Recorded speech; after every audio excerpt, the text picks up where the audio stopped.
ঈদে মিলাদুন নবীর নাম করে জুলুস বার করা শরীয়ত সম্মত জায়েজ না। যদি বলেন হুজুর দলিল দেন, কোথায় মানা আছে? হাওড়ার বাগনানে ঈদে মিলাদুন নবীর নাম করে জুলুস বার করা হয়েছিল। সেই জুলুসে সেই জায়গায় একজন ফুরফুরার পীরজাদাও ছিলেন। যাই হোক, তিনি প্রতিবাদ করেছিলেন, এটাতে আমি খুশি। কি মুসলমান যুবকরা ডিজে বাজিয়ে গান বাজনা করেছে, ভিডিও আমার কাছে এখনো আছে, ইউটিউবে আর ফেসবুকে ভাসছে ভিডিওটা। কারা? মুসলিম যুবকরা ড্যান্স করেছে। তিনি প্রতিবাদ করে বললেন যে আমি যদি জানতাম তোমরা এত বড় বিয়াদবি করবে, আমি এই জায়গায় আসতাম না। ওই জন্য আমি হাওড়া জেলায় ফতোয়া দিয়েছিলাম, আজকে আবার বলে যাচ্ছি, ঈদে মিলাদুন নবীর নাম করে জুলুস বার করা শরীয়ত সম্মত জায়েজ না। যদি বলেন হুজুর দলিল দেন, কোথায় মানা আছে? অবশ্যই আমি পারবো না, কোথায় মানা আছে জানি না। যদি বলেন তাহলে আপনি বলছেন বাস্তব কথা। এরপর আপনাদেরকে বলি, এশার ফরজ নামাজ ক রাকাত? কথা বলে না, 4 রাকাত। আমি যদি আজকে ফতোয়া দিই এখানে বসে এই গ্রামে যে হে হুগলি জেলার মানুষরা, তোমরা কাল থেকে 6 রাকাত ফরজ নামাজ পড়বে, আপনারা কি চাইবেন? কথা বলে না। দলিল চাইবেন না চাইবেন না? যে হাদিস কোরআনের দলিল দেন, কেন 6 রাকাত পড়বো? দলিল দিতে হবে। আমি যদি বলি পড়া যাবে না, এরকম একটা দলিল দেখা, খুঁজে পাবেন দলিলটা? এই মৌলবীরা খেপে যাবে, দলিল খুঁজে পাবেন। চলুন, এই যে জায়গাটাই জলসা হচ্ছে, আমি যদি বলি এই জায়গা আমার বাপের, আপনারা কি চাই, কি প্রমাণ দিতে হবে আমাকে? কথা বলে না। দলিল লাগবে না? লাগবে না। আমি যদি বলে যাই জায়গাটা আমার বাপের লয়, এরকম একটা দলিল দেখা, তা আমাকে পাগলখানায় ভরবেন না? ভরবেন না?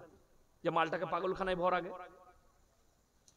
কষ্টের বিষয়টা ওইটাই বলছি, যে তুমি যখন বলছো জুলুস করা যাবে, জায়গা যখন বলছো আমার, তো দলিল তোমাকে দিতে হবে, আমি দেব না। দলিল তুমি দাও। কোরআন হাদিসে একজন সাহাবী বার করে দাও, জিনার জাওয়ানায় 4 জন আপনার খলিফা, তাদের জাওয়ানায় কোন কোন জাওয়ানায় বার করা হয়েছিল? হযরতে উসমানে গনির জাওয়ানায় হয়নি, আবু বকর সিদ্দিক রাদিয়াল্লাহু তাআলা আনহুর জাওয়ানায় হয়নি, হযরতে আলীর জাওয়ানায় হয়নি, উমরে ফারুক রাদিয়াল্লাহু তাআলা আনহুর জাওয়ানায় হয়নি, 4 জন ইমামের যুগে হয়নি, তাবিন তাবে তাবিনদের যুগে হয়নি। হঠাৎ করে চলে এলো জুলুস। আমি বলেছি শোনো, এই জুলুস যদি আজকে এই হুজুররা বন্ধ করতে না পারে, আগামী দিনে ছেলে মেয়ে একসাথে ড্যান্স করবে এই জুলুসে। এমন একটা যুগ আসছে, কেন? বেঈমান কাফেররা আপনার উপরে জাল ছুড়ে দিয়েছে গান বাজনা।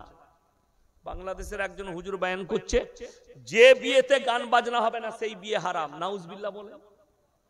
এত বড় ভাষা। এই মৌলবিও বেরিয়েছে যে বিয়েতে গান বাজনা করা যাবে, এই মৌলবিও বেরিয়েছে। এরপর আপনি কি করে নিজের ঈমানকে বাঁচাবেন? কারা? বেঈমান কাফেররা। এদের শত্রুতা হচ্ছে ঈমানকে ধ্বংস করে দাও। এদের ঈমান যেন ঠিক না থাকে, এরা ঈমান থেকে বহিষ্কার হয়ে যাক, ঈমান থেকে ধ্বংস হয়ে যাক। আমার মুসলমান ভাই, আপনাদেরকে অনুরোধ করে যাচ্ছি, শিরক আর বিদআত থেকে নিজের জীবনকে মুক্ত করুন। আল্লাহর কাছে যতগুলো পাপ আছে, সব থেকে নিকৃষ্ট পাপ হচ্ছে শিরকের পাপ। আর আমি বাস্তব আবার বলে যাচ্ছি, আমি কোন পীরের বিরোধী নয়। তোমার থেকে বেশি বড় পীর আব্দুল কাদের জিলানী রহমতুল্লাহ আলাইকে আমি মানি, তোমার থেকে বেশি খাজা মঈনুদ্দিন চিশতি রহমতুল্লাহ আলাইকে আমি ভালোবাসি, তোমার থেকে বেশি দাদা হুজুরকে আমি ভালোবাসি। তোমার মতো আমি অন্ধ ভক্তও নয়, আর তোমার মতো আমি বদ্দিন ভক্ত নয়, যে আমার মধ্যে নামাজ নাই, আমার মধ্যে আমল নেই, আমার মধ্যে ত্রুটি আছে, আর তোমার মধ্যে সব আছে। অথচ তুমি নিজেকে বলছো আমি দাদা হুজুরের 1 নম্বর ভক্ত, অথচ তোমার মধ্যে আমল নাই, তোমার মধ্যে নামাজ নেই, তোমার মধ্যে রোজা নেই। খোঁজ নিয়ে দেখো, 12 বছরের পর থেকে মৃত্যুকাল পর্যন্ত খাজা মঈনুদ্দিন চিশতি রহমতুল্লাহ আলাইহির একদিনও তাহাজ্জুদের নামাজ কাজা ছিল না, তাহলে তার ফরজ নামাজটা কেমন ছিল? আর তুমি বলছো খাজা বাবাকে ভালোবাসি, 1 ওয়াক্তের নামাজ পড়ে না, 1 ওয়াক্তের নামাজ পড়ে না। আমি আজকে শুনছিলাম গাড়িতে আস্তে আস্তে বয়ান, একজন সুন্নিদের মৌলবি, বেরেলভিদের মৌলবি বয়ান করছে যে अगर कोई देवबंदी, कोई वहाबी अगर तुम्हारे प्लेट में खा ले तो वो प्लेट में खाना हराम है, वो प्लेट नापाक है। अगर तुम्हारा खाट पे बैठ जाए तो वो खाट भी नापाक हो जाएगा। बोल रहे हैं अगर कोई कुत्ता तुम्हारे प्लेट में खा ले तो पाक है। আমি অবাক হলাম যে বেরেলভি ভাইদের কাছে কুকুর যদি এঁটো করে দেয় সেই কুকুরের এঁটোটা বেরেলভিদের কাছে জায়েজ আছে। তাদের মৌলভি বলছে, বড় কষ্ট লাগে। একজন উত্তর প্রদেশের মৌলভি বয়ান করছে, আজীব ও গরিব বয়ান, ঈমান ধ্বংস হয়ে যাওয়ার বয়ান। কি বলছে যে अगर कोई मर जाता है और कोई बड़ा पीर अब्दुल कादिर जिलानी रहमतुल्लाह अलैह का मुरीद होता है, अगर वो मर गया तो वो उसका पास अमल हो और ना हो, बड़ा पीर अब्दुल कादिर जिलानी उसके लिए जवाब देने के लिए उनके कब्र में खुद आ जाते हैं। जोरे बोलो नाउजुबिल्लाह। এত বড় নোংরা ভাষা, এত বড় বদদিনী ভাষা ইসলামী শরীয়তে একটা আলেমের মুখ থেকে বহন হচ্ছে সমাজের মুখে। তার কাছে কি মেসেজ যাবে? আর কোন লোক নামাজ পড়বে, আর কোন লোক নেক কাজ করবে, তাদের মধ্যে যদি আকীদা চলে আসে আমি যত রকমের পাপ করি, আমি যদি খালি মনে মনে বড় পীর আব্দুল কাদের জিলানী রহমতুল্লাহ আলাইকে ভালোবাসি তো তিনি আমার হয়ে জবাব দিতে আসবেন। হাই রে মুসলমান, তোমার আকীদা ও ইসলামিক চলে গেছে, তোমার বিশ্বাস ইসলাম বিরোধী চলে গেছে। আমার ভাই যদি মনে করেন কবরে কেন ভালো মন্দ চাওয়া যাবে না, কেন পীরের সামনে ভালো মন্দ চাওয়া যাবে না, কেন চাওয়া যাবে না শুনেলেন কোরআন 17 পারা শেষ পৃষ্ঠা, ইয়া আইয়ুহান নাসু যুরিবা মাসালুন ফাসতামিউ লা ইন্নাল্লাযীনা তাদউনা মিন দুনিল্লাহি লা ইয়াখলুকু দুবাবান ওয়ালা বিসতামাউ লা ওয়া ইয়াসলুবুহুমুদ দুবাবু শাইয়াল লা ইস্তানকিদুহু মিন। হে আমার বিশ্বনবী, পৃথিবীর মানুষকে বলে দাও তোমাদের মধ্যে তোমরা যাদেরকে আল্লাহ ব্যতীত অপরকে ভালো মন্দের মালিক মনে করছো তাদেরকে জিজ্ঞেস করো, তারা একটা মাছি পর্যন্ত সৃষ্টি করতে পারে না। মাছি সৃষ্টি তো দূরের কথা, মাছি যদি তাদের কাছ থেকে কোনো জিনিসকে ছিনিয়ে নিয়ে যায় সেটা উদ্ধার করার মতো ক্ষমতা নেই, তারা হচ্ছে শক্তিহীন, আর আমি আল্লাহ হচ্ছি শক্তিশালী। জোরে বলুন সুবহানাল্লাহ। ওই জন্য আল্লাহর উপরে প্রকৃত বিশ্বাস। মানুষদের আকীদা, আমাদের এলাকায় একটা গ্রাম ছিল, এখন আলহামদুলিল্লাহ ভালো, এটা অনেক পুরনো গাছ, তেঁতুলের গাছ, তার গোড়ায় মানুষের আকীদা ছিল একজন বুড়ো পীর সাহেব থাকে গোড়াতে।